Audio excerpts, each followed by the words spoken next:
My son Leo has always been the kind of kid who blends into the wallpaper. He is quiet, incredibly sweet, and diagnosed with high-functioning autism. So, when the new neighborhood martial arts instructor, Coach Marcus, took him under his wing, I was thrilled. Marcus was the golden boy of our suburban town. Handsome, active in the community, and instantly loved. He set up exclusive, closed-door training sessions for Leo, claiming that parents in the room would only disrupt his focus. I trusted him, completely. But within 3 weeks, Leo changed. He stopped drawing, he started locking his bedroom door, and he wouldn't look me in the eye. When I asked him what was wrong, he just froze, shaking his head. Then, last Tuesday, while I was unpacking his gym bag, I found a pristine, crisp $100 bill at the very bottom. I held it up, looking at him. Leo's face went entirely pale. He looked at the floor and whispered, "Coach Marcus said it's our little secret, Mommy. He said if I told anyone about the back room, he would kick me out of the studio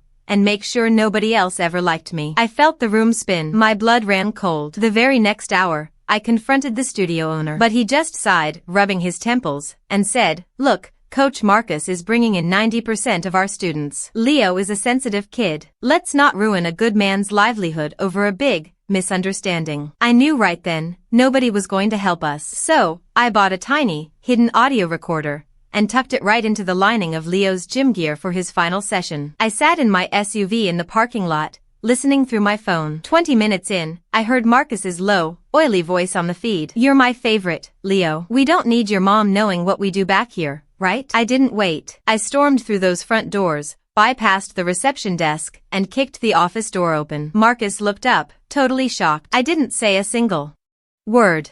I walked straight up to him and threw a devastating right hook, shattering his nose. He stumbled back, blood pooling on his uniform, screaming for help. When the other parents rushed into the room, looking at me like I was a monster, I simply pressed play on my phone. The audio filled the room. The absolute horror on their faces told me everything I needed to know. The community instantly turned on him. Within 48 hours, Marcus was in handcuffs, and my boy finally had his smile back.